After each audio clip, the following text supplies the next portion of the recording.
said, it's okay to mess up right now, but we want to mess up fast. And because then at some point in time, it's going to click and then you're going to understand. And, it takes time. It's not easy to do. And especially if a kid hadn't really played this at this level and speed. And, that's another thing, freshmen playing against, 18-year-olds against 22-year-olds. I mean, it's a different level. But I think we're a step ahead than we were last year at this time. And like I said, it takes time, and we want to be good in February for sure. Today, we're joined by the head men's basketball coach at Howard Payne University, Nadir Dalleh, a 2000 HPU graduate and former Yellow Jacket point guard.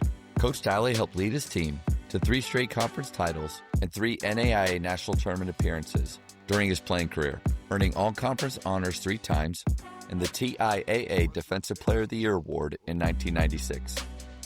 Before returning to his alma mater, Coach Dalleh built an impressive resume at the high school level.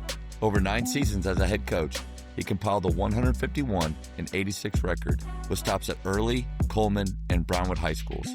His Brownwood teams captured back-to-back district and by-district championships and made 5 straight playoff appearances. He was also named District Coach of the Year 2 times. Before hearing from Coach, take a moment to subscribe to our podcast and follow us on social media at JAMODI Podcast. Welcome to the Ballology app Ultimate Demo. Trusted by leaders in the game. Ballology is a player development platform built for coaches and players alike. You can expect live shot tracking, workout libraries, and AI insights.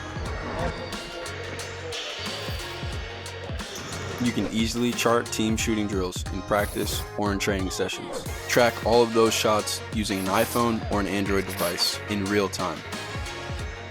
You can view your team's performance through a video archive or by using our shot charts. After every shooting workout, take a look at your breakdown by viewing your percentages and your shot locations. Let's take a deeper look to learn how to make the most out of the Ballology app. Let's see how you measure up in the Ballology Skills Assessment, where you can test your shooting skills versus other shooters worldwide. Navigate to Ballology AI, where you can ask any question to get answers in real time for smarter training. Make that footwork a little more sharp. Coaches or players can create custom workouts in just minutes. Hit your on-court skills or basketball IQ or even strength and conditioning. It can be done on the Ballology app. Compete with everything you do on the Ballology app through our workout leaderboards.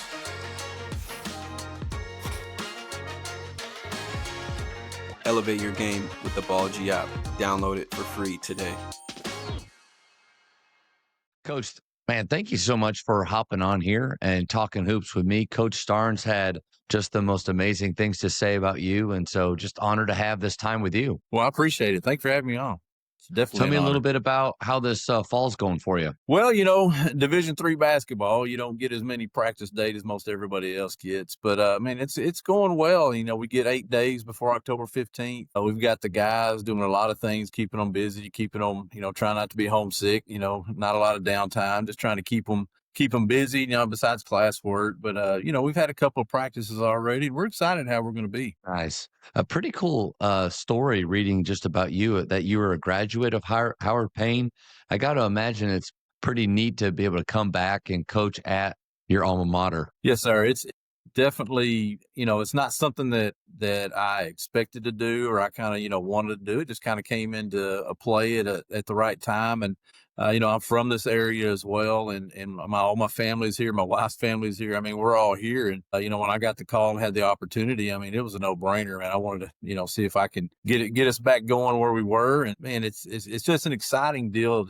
It's kind of, I sit in the Coliseum. We play in the Brownwood Coliseum. If you've never seen it, it's a unique environment. I sit over there and, after practice, and I'm sitting there thinking, man, I used to run up and down this court. I can't do it anymore. But, we used to run up and down this court and, had some good years. And we're getting the thing turned around back to where we were. I love that. And pretty cool, too, to see you being a high school coach less than 5-10 years ago. You're at Brownwood High School. Was it always the plan to be a college coach at some point? Or like you said, just right opportunity, you took it? Well, it was just the right opportunity. I really didn't have, like that was my goal or anything, being in this area. Like I said, my family's from here and I didn't want to move out of the area. My dad's had some health issues for the last, 15 years. And, I didn't want to move out of this area, and my wife's family's kind of the same thing, and being here close and staying in the community, it's kind of, I don't know, it's I don't know. Everybody's like, why are you staying there? Well, I mean, it's home to me,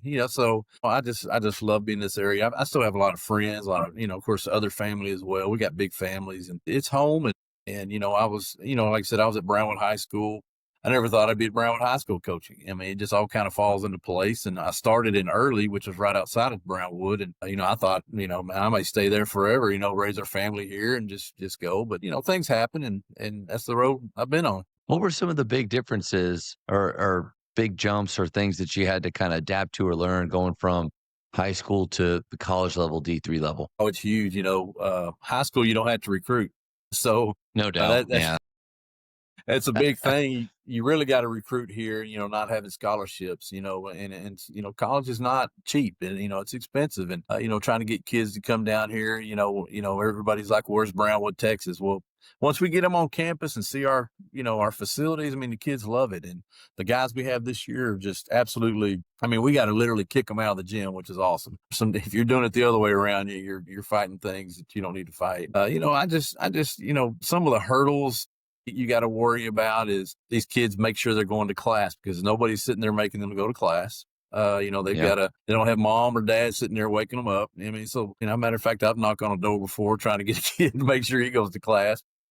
But that's the biggest thing. Besides that, these kids, they love basketball. They love the game. That's what they came here to play, and getting that out of them, that's what's fun. And as soon as I asked that question in my head, I thought, what a dumb question to ask, because there are some obvious things. But what about even from an X's and O's standpoint? Because I've always wondered, like, what we do at Grapevine Faith Christian School or at Midway High School now in Waco, what we do, could that translate? Are there some things from what we do now that could work at a different level like you're at? So what about in that world? Well, it's funny because I've kind of adapted some things I tried to do in high school with kids. I love to play fast, and I want the ball out of the net or inbound or rebound, whatever it is. I want the other end of the floor as fast as we can and score, and then put some pressure on you and do it again. But, I find out real quick, you got to have the right guys to do that in college, because everybody else, we're not blessed with the size that everybody else gets and has.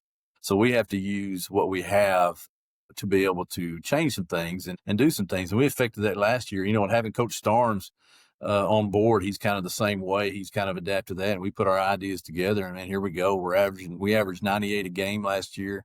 We were fourth in the nation. We put up a lot of points. Now we got to get better defensively. Stopping them's a different thing, but it's just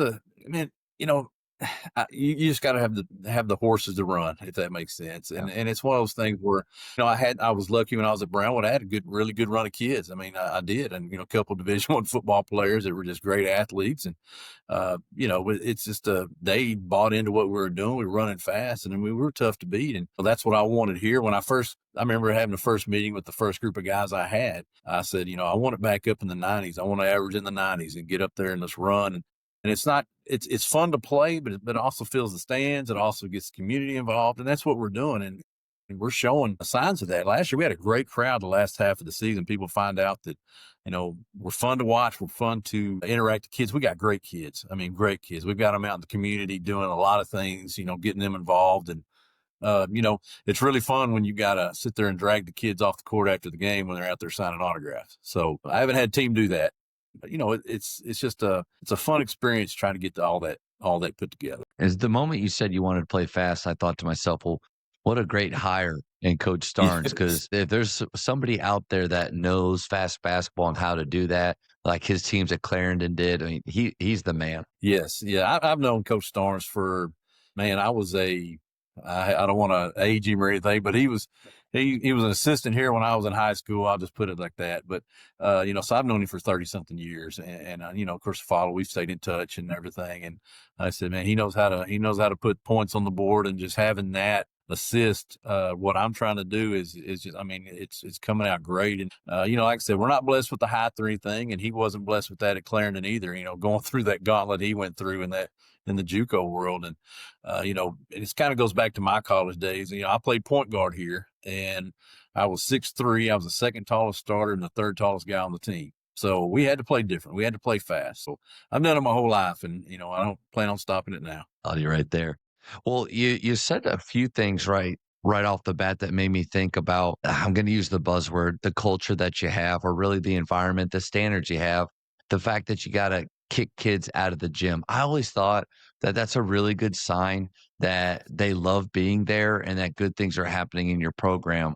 So what are some of the ways that you built that, and how does that culture, those standards drive that performance of your team? Well, it's tough at our level because we're not able to go out and see kids how they really are in their high school environment or JUCO environment all the time, just because where we are and time and travel and things like that. But on my second year here, man, it was almost miserable because I'd get a phone call, kids are acting up in the dorms and all that, and I told I had a mindset right then and there that I've got to change this. And, we had to let some kids go. It didn't fit into what our university was wanting. We're Christ Centered University. Things that they were doing didn't fit into what we need to be here. And that's putting a reputation on myself, and it was hurting everything. And we won 3 games that year. And it was not fun.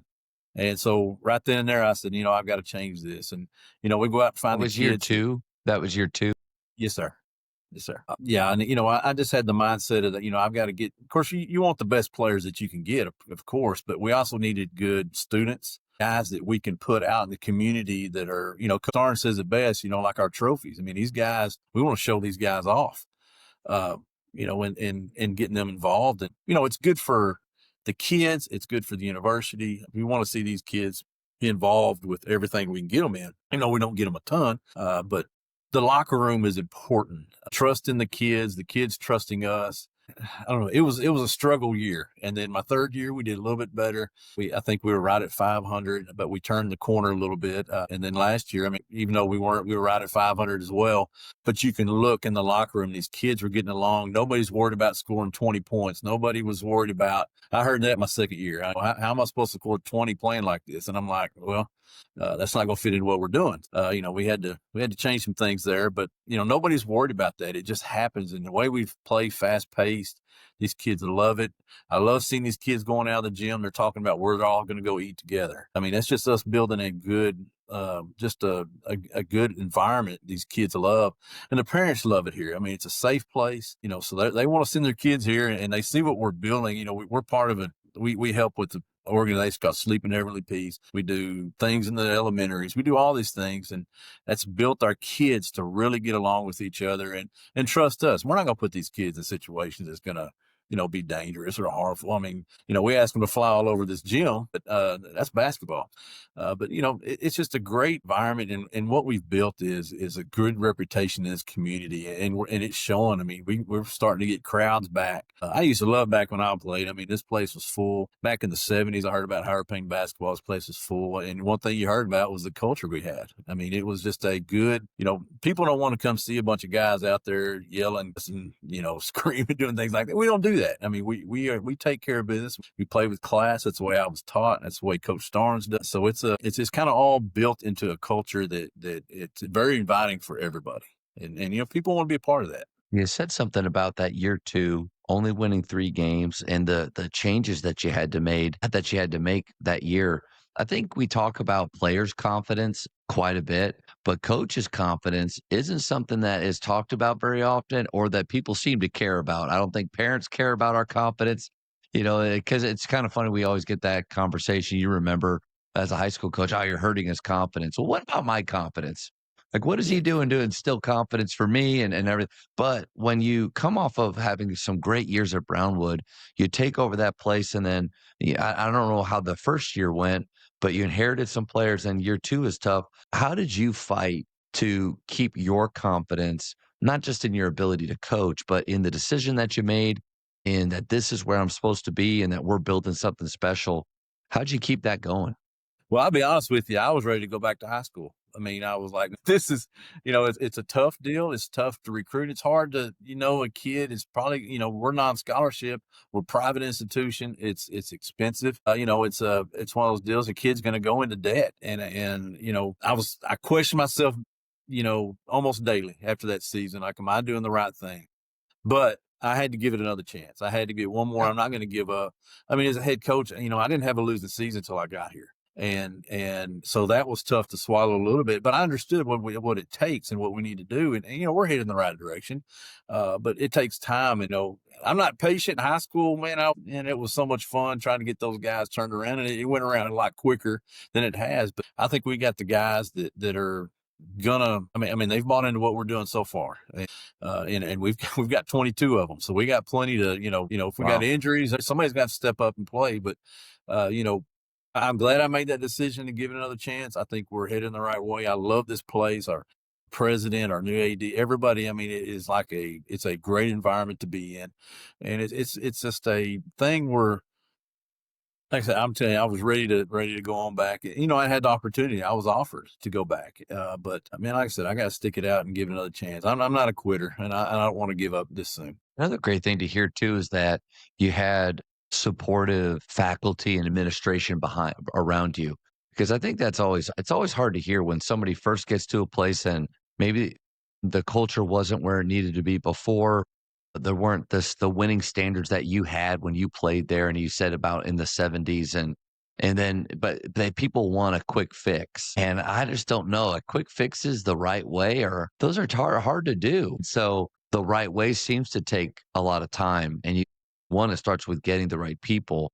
But it's just refreshing to hear that you had that type of administration behind you that really believed in what you're doing and gave you time. Yeah, the president I actually went to school with. We went to school here, during the same time. So I've known him for, since the 90s. And, when I was approached with the job and offered the job, I sat down with him and talked, and he said, I remember when y'all were running up down this Coliseum, we ran the conference, we did, he's bragging and doing all this stuff. And of course, in my mind, I'm thinking, no, this is not going to be easy. And I knew it wouldn't be, because I knew the previous coach and, our previous AD are great people, and I appreciate them bringing me on.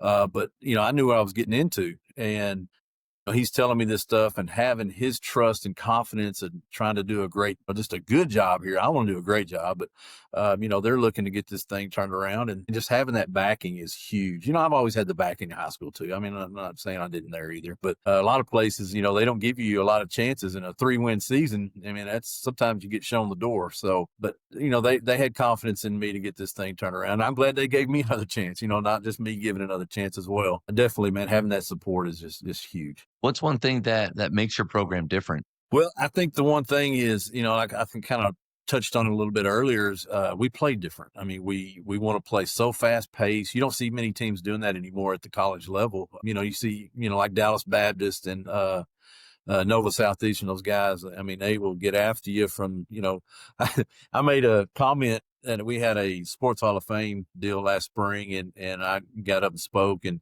I said, we're going to have a couple guys waiting on when they get off the bus and they're out to the locker room anyway. So that was a big hit. But that's the kind of what one of makes us different. We want to put pressure on you once you get to that gym, and then we want to score as many as we can, and then pressure on you again. So, like I say, we're not blessed with the height where we can just slow it down and just, bang it inside, every possession. So we got to outrun people. We got to, just play smart. We got to, play great defense. We got to get better defensively. And I think Coach Starnes says it best. I'm not sure if he said it earlier, but he says, man, we're work in progress, and we have not shown our full potential yet. And with our guys, a bunch of our guys, returners that have been under our system, I think we're going to be a lot better. And hopefully those guys will pull in the new guys, because we're not it's probably one of the tallest teams I've had, but they're a different tall, if that makes sense. We like to press. We're long. These guys, they bought into trapping. I really like what we're doing in practice so far with that stuff. And they caught on a lot quicker than we did last year. And it's new, but just being different. We want, like I said, we want to try to score 100-something points if we can. Everybody does, of course, but we had that opportunity last year. But just being a little bit different with we want to press on makes or misses. Not a lot of people have a press break on misses. So we're going to put pressure on you once you get to that gym. And I think the guys have bought into it. So I'd love to ask your rules right there or your ideas on pressing off of misses. It's something that me and Wes Watson did at McKinney High School for a little bit, or thought about doing, because we were definitely press on makes with Hoff Power system that he ran. And how do you assign? Is it just two closest, or checking the ball and then trying to find, interceptors near it? If you don't mind sharing. No, absolutely. We try to get the two nearest guys. That's just the most obvious first trap, but we want to make sure that everybody else is picked up. And if we get that trap broken, we got to know where the ball is. We want to retrap, whether it's in the back court or in the front court, we're going to retrap you somewhere. So there's going to be multiple traps in each possession. That's what we look for, is multiple traps. We think once we do that, we'll get a deflection, or we'll get a turnover, or we'll get some things out of it. We had the nation's he was second in the nation in steals last year, and he is so smart at what he does. We love when we see him kind of creeping out there in the middle, because there's a good chance he's going to get that ball. And having a type of guy like that it's going to bring the other guys in to say, hey man, I can do this too. So yeah, we love to, we want to trap as soon as we can off a miss with the first two guys, and everybody else picks up, and we're going to find a retrap if they break that. If we can keep them on their end for 2 minutes, we did that a couple times last year. That's what we're shooting for. I'm not worried about the 4-on-3 that comes from that trap. If they get the ball out of that pretty quick, inevitably they have an advantage, and obviously you're trying to reset it again. But how did you get yourself or maybe your players past that fear of this 4-on-3 that we're giving them just for a second or right off the bat? It's not bad. It's actually creating the pace that we want, because I don't know about you, I've seen it when you almost invite teams to attack. It's hard for them to slow down. Like, even if if they have a lot of control and their coach is saying, hold it, when they see space, they're going to go. And then that kind of feeds right into it. But how did you get past that? I don't want to say fear of the 4-on-3 or giving up something quick, but how'd you adjust? Well, the biggest thing is, and the hardest thing to do, is teach these kids, when the ball gets passed out of the trap, don't watch the ball, just react, run. Try not to get that, disadvantage. And that's the hardest thing we do. We still got guys still doing that. And I know Coach Starnes over there loses his mind on things and on that, and I'm with him. But if we could fix that, that's the big thing, always running. We have a GA. We say, we want to tally when somebody's not running, and then we're going to run for that in practice. So if we're always running and trying to hit a lane, trying to get the pass, trying to anticipate where that ball's going, I'm not as scared as, but now if we got certain guys out there, not as fast, not as athletic, we may not do things like that. But we've got a good solid 12 guys this year that are going to get after it, and we expect big things out of them. So if we get in a 4-on-3 situation, I'm not too scared about it, because we got guys running and filling those spots. And you always talk about players having to move on the flight of the ball. And that sounds really good. And in shell, they do it most of the time because it's shell and it's super controlled. But live play, when they're not sure of what the next step is, that's the thing with it. Anything scripted in practice, we got to be careful about getting false confidence in how good it looks, because it's scripted. Their minds are already quicker because they know what's coming. But in what you're creating, there may be a guy right there, a receiver, or there may be one. So they've got to be moving on the flight of the ball. And that's way harder to do than it sounds. How do you get them having that habit? Well, we put them in a lot of situations in practice where we do a lot of 5-on-5 and may just go down and back. We try to put them in every situation. There's so many situations in basketball that you can be put in, but we try to give everything in there. And of course, we record every practice. We clip it up, and we'll send them good and bad.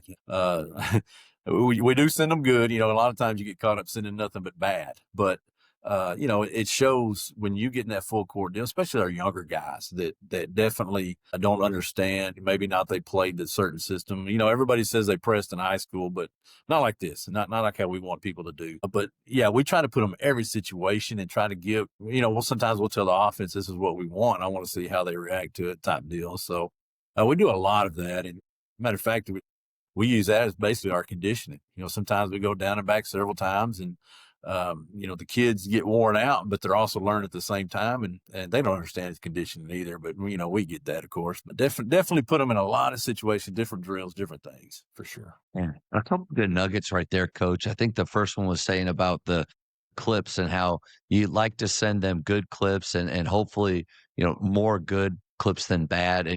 But you made a comment about how when I'm watching film, I just see a ton of bad. I don't see as much of the good. And I don't know about you. This is a stretch for me right now, is I'm trying to train my eyes. It's almost like I'm trying to put on a different pair of glasses with a different lens, to where when we're doing skill work, all I see is the good. And all I'm doing is praising the good and hoping that the bad is being caught, or they're hearing the good and they're trying to replicate that. But that's really hard, Coach. How do you get yourself to look for positives, teach from that, when, man, it's just so easy to see all that bad and throw that at them. I think we're all trained that's just what we look for sometimes, but I think, and I know this goes way back. I coached my daughter coming up. I coached her little dribbles team, and I was negative on her all the time. I was harder on her than everybody else. It's just what a dad does when you coach it. I mean, it's happened. But I saw her body language one time, and because I was harping on it, and it hit me. I said, that's not. I got to quit doing that.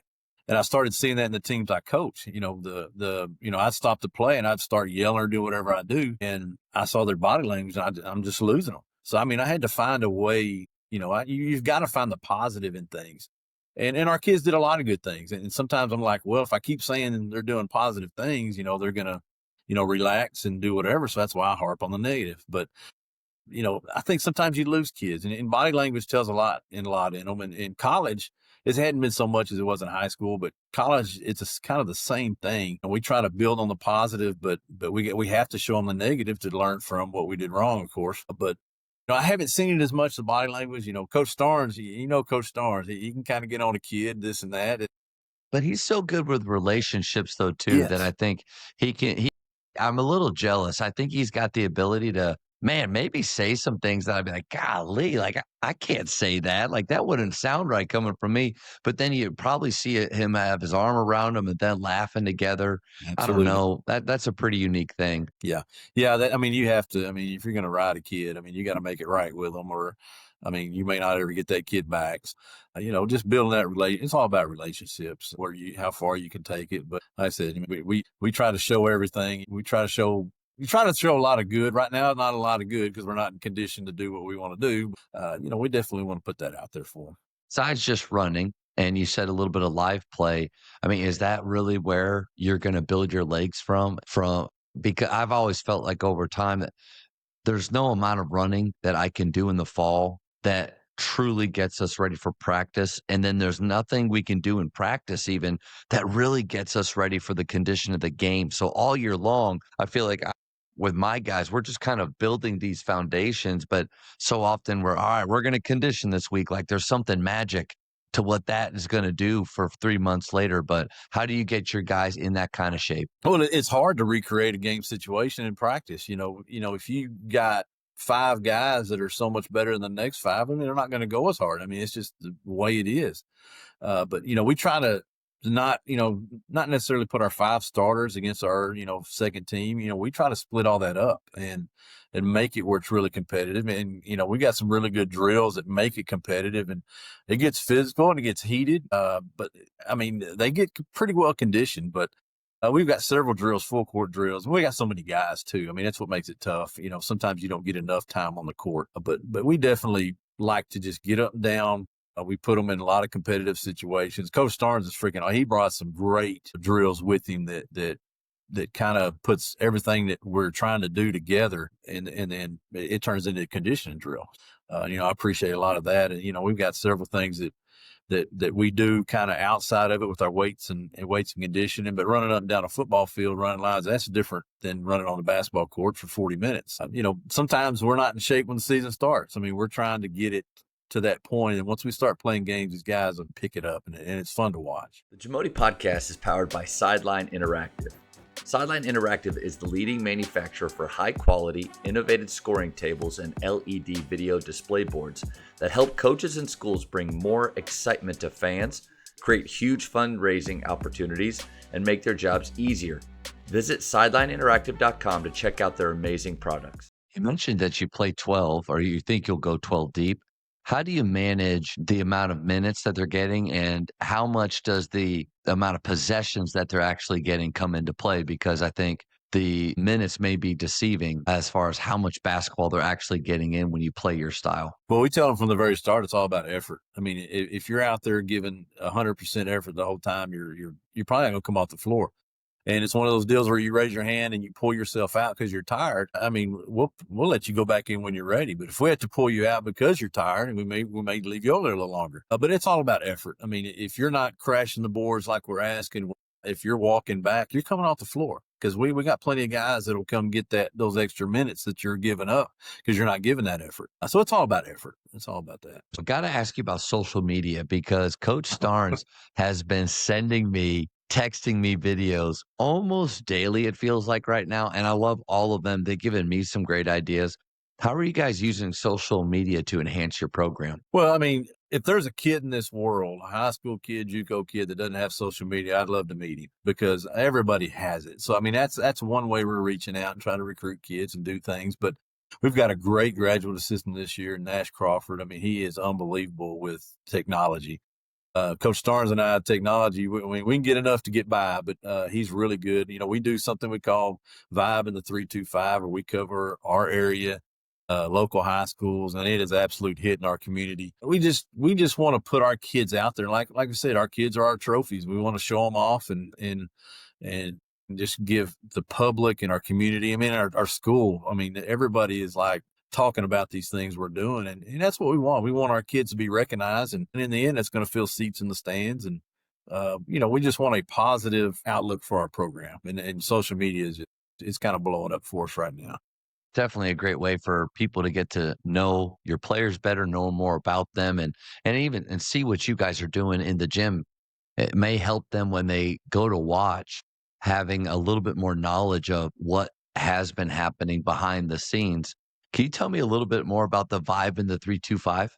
Well, that was something, we got a new athletic director. He came in and kind of mentioned that name. But Coach Starnes and I have been talking about, we throw ideas around. Coach Starnes has got so many ideas, which is awesome. You know, I love it. He's got a lot of years of experience doing this stuff in a smaller community, which, everybody's going to know you. And that's what we tell our kids. When you come here, everybody's going to know who you are.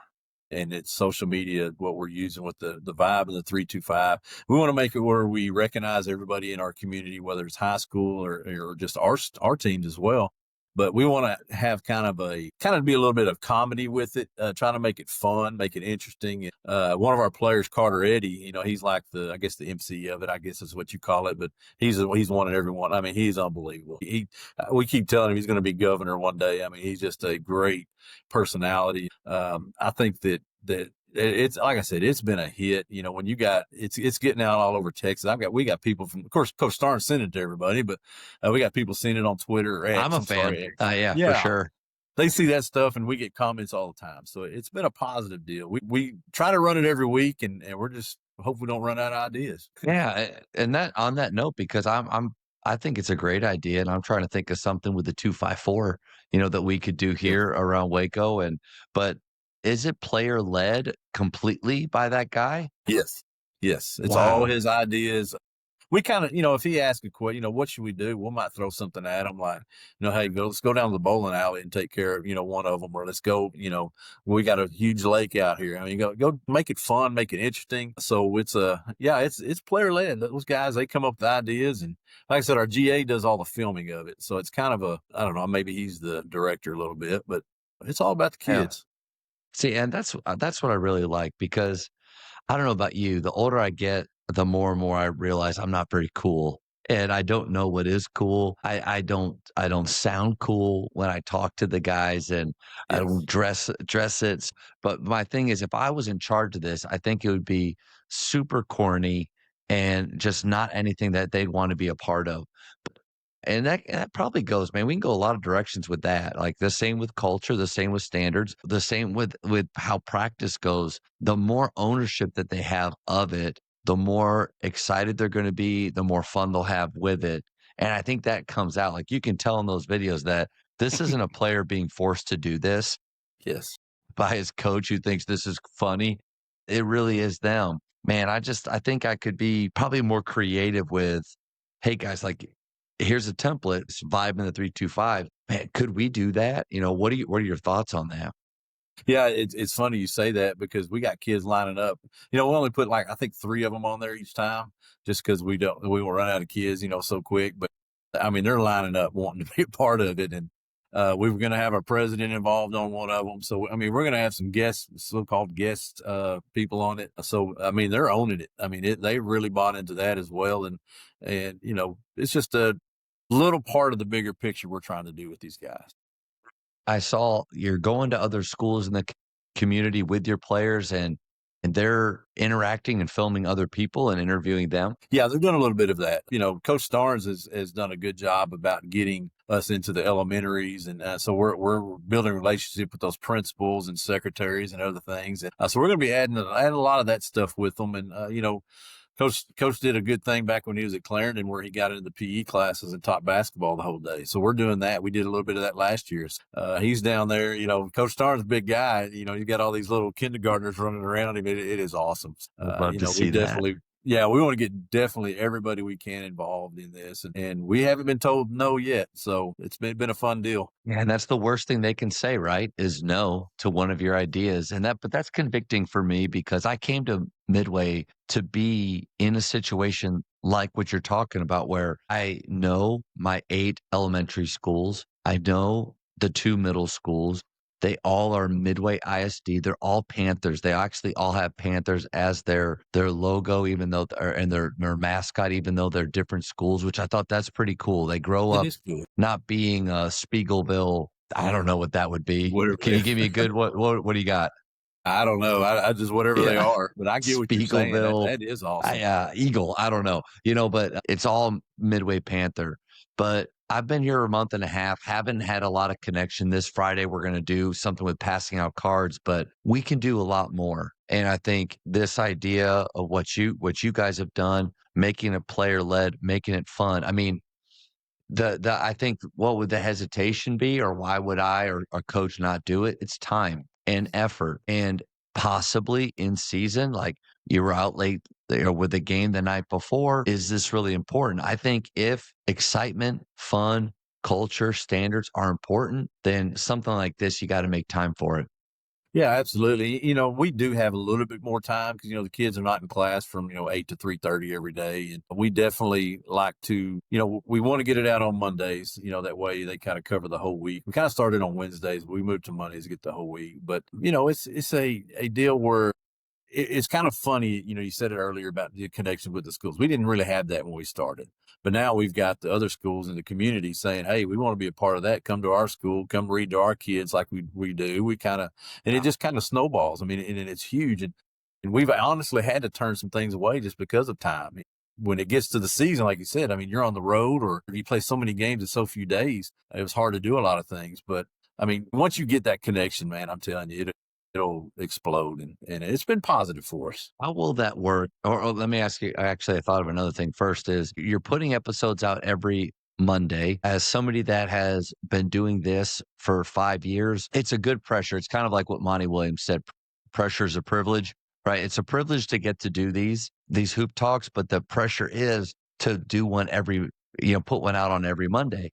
And, I haven't missed a Monday yet in 5 years. So how do you keep that going, or how do you, what does that look like in season when time does get a little tougher? That is going to be tough, because this is new to us as well. We didn't do this last season. So it's going to be a deal where we started doing them on Sunday evenings. That's kind of, our day off, our downtime a little bit. That's another big thing, changing it to Sundays, trying to give it so we can put it out Monday, give it a little bit of opportunity where we have a little bit of time. Because like I said, we're in the middle of Texas. I mean, we go to Abilene, but everything else is a 3-4 hour drive, or longer. We're going to Nebraska and stuff. We may get creative of making the film on the road.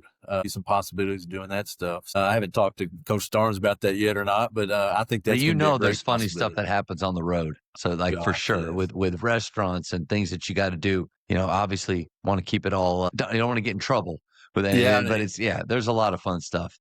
We started putting in, there's more. Coach Starnes got ideas, I'm telling you. So he's got another deal where some of our sponsors and big sponsors, we got our player introductions out in front and trying to highlight that place. Just give them a little boost and kind of introduce our guys as well. So, so it's been fun. That's really good. And I'm excited to start brainstorming. There's a senior that I have his dad actually was my speech communications professor at Baylor. And but he is super outgoing, and I could see him starting something like this, making it really fun to where, and I like tradition. I like things that can be passed down. And so maybe something like this within our basketball program in this district, I think it could work. Yeah, it's fun. And, if the kids own it, it's going to take off. That's it. So how long have you been coaching total? So when I was done playing, and I had one more year at Howard Payne, so I had the JV program, and then I became the sports information director at Howard Payne for 5 years. So in 2004, I started coaching. I wasn't a head coach then, but I got into it.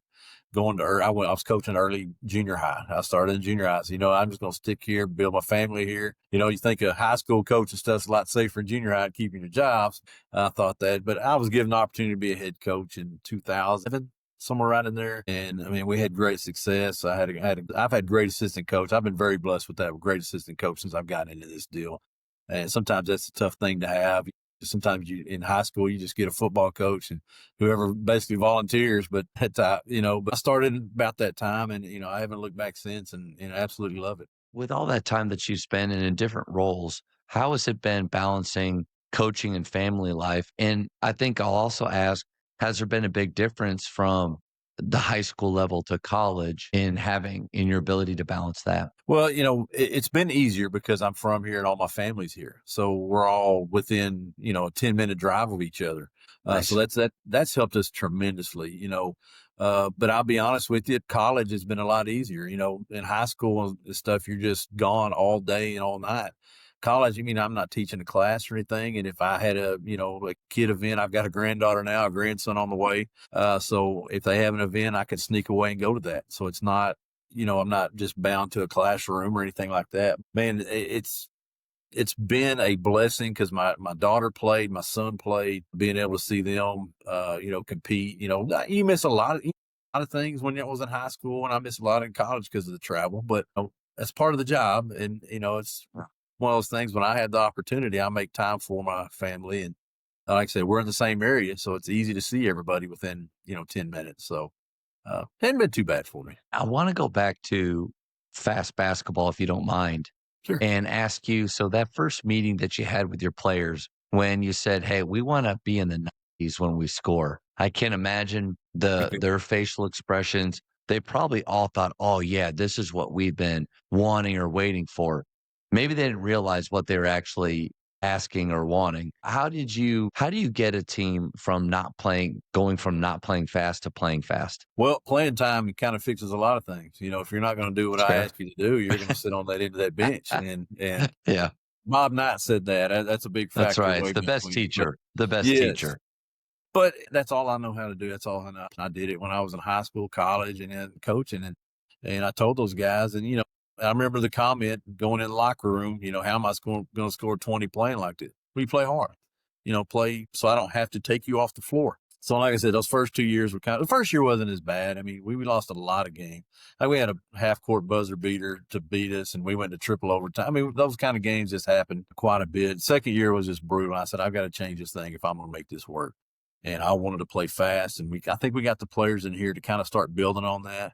And again, Coach Starnes involved, of course, has been huge. But getting the guys to buy in that you're going to be running constantly and doing that, running out of traps without looking, just turn and go. It's been tough. And like I said, it's a work in progress, but we are getting better at it. And I think we're going to be pretty tough this year.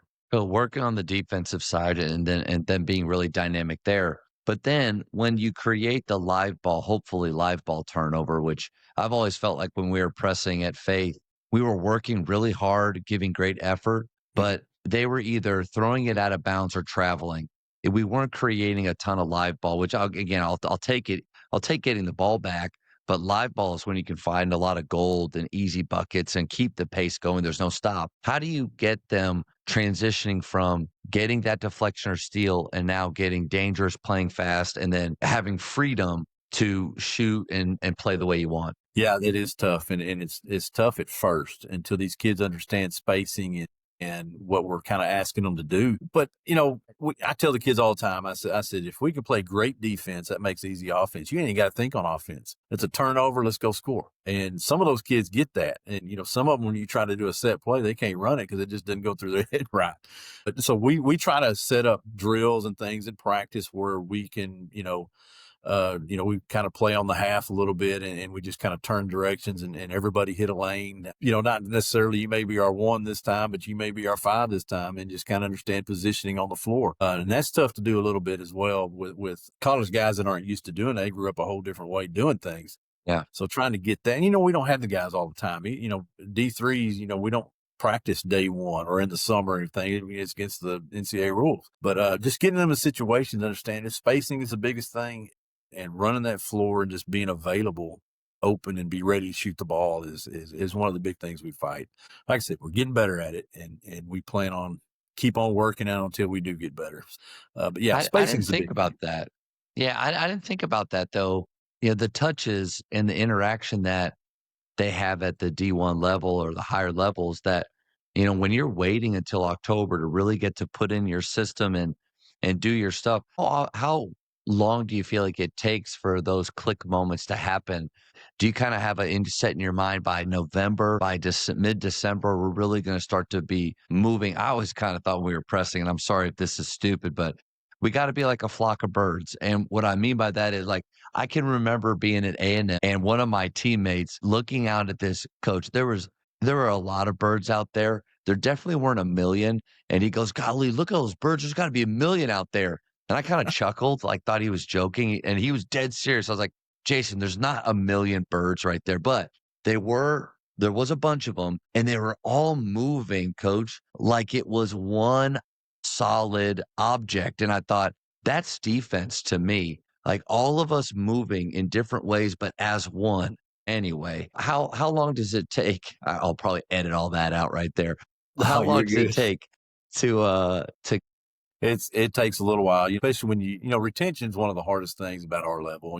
We're non-scholarship. Of course, it's at every level now with the portal and everything, but just putting our system in and getting everything understand everybody on the same page is tough. And we tell the kids, I say, we want to be good and okay right now, but we want to be great come February when it counts, when conference and then, and of course, hopefully the tournament and playoffs and so on. But we try to get them to understand. I said, it's okay to mess up right now, but we want to mess up fast. And because then at some point in time, it's going to click and then you're going to understand. And man, last year, the first couple of games was brutal. I mean, it absolutely was. I mean, I think we were on the road and we took some lumps and we talked about it. So we'd love to play those teams, in January, February, and we were really going because, I mean, I promise you, it'd be a different game. But it takes time. It's not easy to do. And especially if a kid hadn't really played this at this level and speed. And, that's another thing, freshmen playing against, 18-year-olds against 22-year-olds. I mean, it's a different level. But I think we're a step ahead of we were last year at this time. And like I said, it takes time and we want to be good in February for sure. Love that idea of making mistakes, but making mistakes fast. And I don't press anymore. I haven't for a long time, but offensively still playing with pace. And I always tell them that at the parent meeting that at the beginning of the year, turnovers are going to be really high. And I draw an arrow and shooting percentage is going to be really low, but that at some time, and for me, it's usually typically mid-December, man, that thing flips where we're running 80, 90 possessions. That'd be if we were pressing, but 70, 80 possessions and having very low turnovers and shooting it at a higher clip. I don't typically worry too much about shooting percentage. I'm more of the more you take, the more you make guy, but which I think that creates a lot of courage and freedom from shooters, which is helpful when you're trying to play fast and shoot that first available great shot or best shot. But I love that mentality. Do you feel like your guys are the kind of team that get better and better throughout the year? And maybe one component is you're doing the same thing every game, every night, every day, and other teams have to prepare for you that don't play that way. What are your thoughts there? Well, that's a big thing right there. I think as Coach Starnes said the other day, I said, if we can take time out of somebody else's practice to do something different, that's half the battle right there. You got to play different against us. It's not necessarily, you don't know when we're going to send a trap. We may not trap every time. We change things up that way as well. You never know. But, getting these, I think film is huge to show mistakes in games. And that's what your first few games are going to be about, is showing, hey, if you would have come up, the third guy would have came up and jumped this pass lane a lot sooner, you probably have a layup. And we kind of did that last year, and these kids, it clicked on some of them. I mean, it really did. You can see the improvement once the game, they understand. They may not necessarily see it on the court, but once you see it on film, and I mean, film doesn't lie. I mean, you're on there. So we definitely love to see game film where these guys are sitting there taking it in and understanding what we want out of it. And I think it's huge. It's huge. And we got better as the year went. And that's what we're supposed to do. So we definitely going to get better. We're going to be better than we started this year just because we have guys coming back to understand what we're doing. And everybody else is kind of bought in. But game film is huge. Practice film is okay, lie. But game film is where we – because here's the deal. You're not going to be in the position several times. You're not going to play. I mean, it's just part of it. And, we give kids opportunities and chances for sure, but got to buy in for sure. Let's just say that the effort is good, because I would imagine with your style of defense, without effort, like, you can't be out there. That's just it doesn't work. We run a 3-2 zone that there is times where, especially if we have a smaller bench, I really find it helpful because I hate to say that they rest, but my back two guys, there are a few seconds where I don't have to move my feet, but I'm in a good spot. And I like that. But there are other guys have to work really, really hard. But when you're pressing like you are, effort has to be there.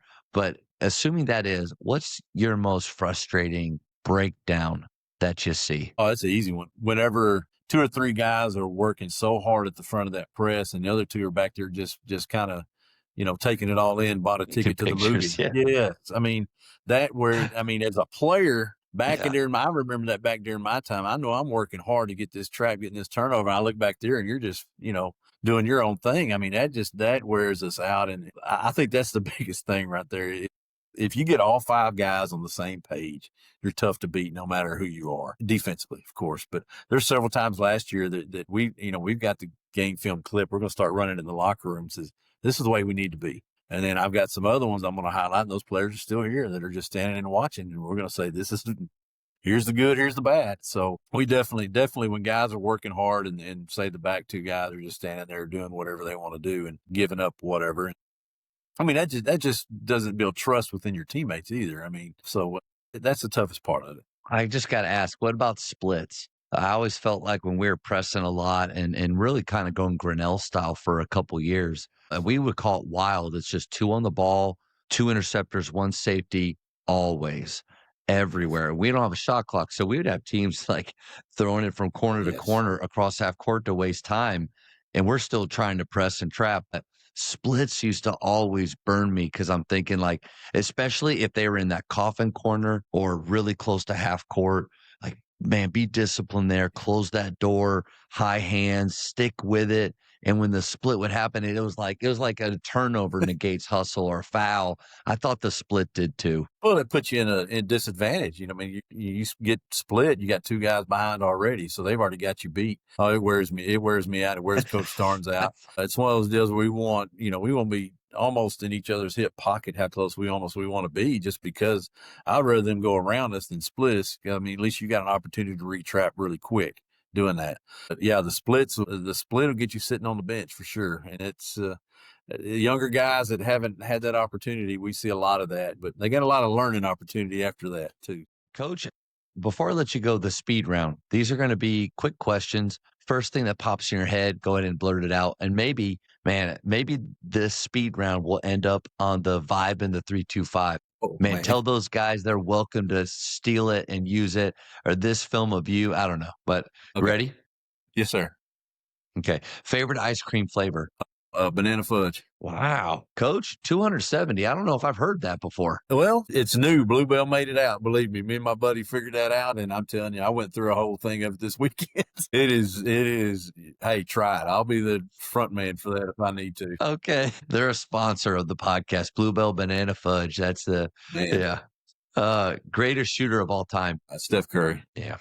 Let me ask you, with your style of play, how much time do you spend shooting and working on that part of their game? Because I would imagine you're going to, off of live ball turnovers, be able to drive and kick to open catch shooters. Yeah, we do. We do a ton of shooting me see if I can put this, a ton of shooting really fast. We Yeah. put them in drills on one end. We say, all right, we want to be on this end. We make them run, sprint to the other end, get right back in it without missing a beat. And it's kind of rough right now till we get everybody kind of, the newer guys understanding what we really want. Towards the end of the year, I mean, it was just easy. We just point. We didn't even say anything. We just point, and this is what we want. And I mean, they were just flying all over the place. So, but yeah, if we want to play that way, you've got to shoot that way as well. And that's what, and that's kind of different too. But these guys, I see them in here on the gun, just taking shots, nice and simple, nice and easy. That doesn't translate to the game. We want you moving, get your heart rate up, and getting as many shots up as fast as we can. Of course, good form, good pace, but get to that game speed for sure. No doubt. Speed first, makes will come second. Yes. Because if you focus on makes first at a slow speed, it never happens in a game. Man, love that. Do you stand up or sit down more in games? Did you ask Coach Starnes that question? He'll tell you I did. stand up right in front of him the whole time. So, I'm up and down, and I don't realize it. I mean, that's just, I get into it. I sit down quite a bit because of the way we play and do things. I mean, we're up and down the floor. Kind of in their control a little bit more on the floor, right? Like, yes, I don't know. It's almost like we've taught them what we want. You go do it. And I'm probably 50-50 on standing and sitting. I feel like I'm the same, and I want to try to get to where the players can't even tell a why behind standing and sitting, because I think if we watch ourselves on film, we start to do the same actions based on what's happening on the floor. I noticed I never yell at guys for missing open threes, but if I really wanted them to make it or thought they should have, I go and sit down. And it's like, golly, if I do that too many times, it's just I might as well just say, hey, why don't you make a shot? Which I don't want to be that coach. So yeah, I don't know, something there. Parents and kids pick up on that stuff. That's right. That's right. All right. Top 3 dinner guests, any time period. Oh man, does it have to be basketball players? All right. I'll take Michael Jordan. I'll take Larry Bird. He's going to be basketball players. And I'll take Magic Johnson all day long. You asked if it has to be. I know. I was thinking, all right, we're going to get, I don't know, Abraham Lincoln or something. And then, well, I know those 3 right there, man. I'm telling you, I grew up in that era, man. I could watch them, all 3 of those all day long. And I would just love to sit there and listen to them trade stories and talk about it. And a lot of these kids, we try to tell them too, the most memories I had as a college player was in that locker room, cutting up and just having a good time. And anyway, so I'd love to hear those stories as well. Best basketball movie of all time. Hoosiers. Have you ever been to the gym?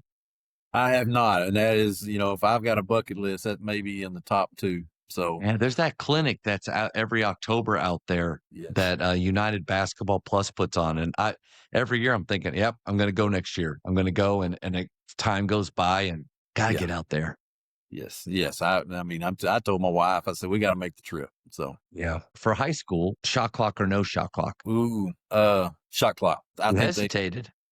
I did, and it's tough because there's 2 different ways to look at it: as a player and a coach, and as an administrator. I mean, do you have the people that can run it right? Do you have the funds to even put them in your gym?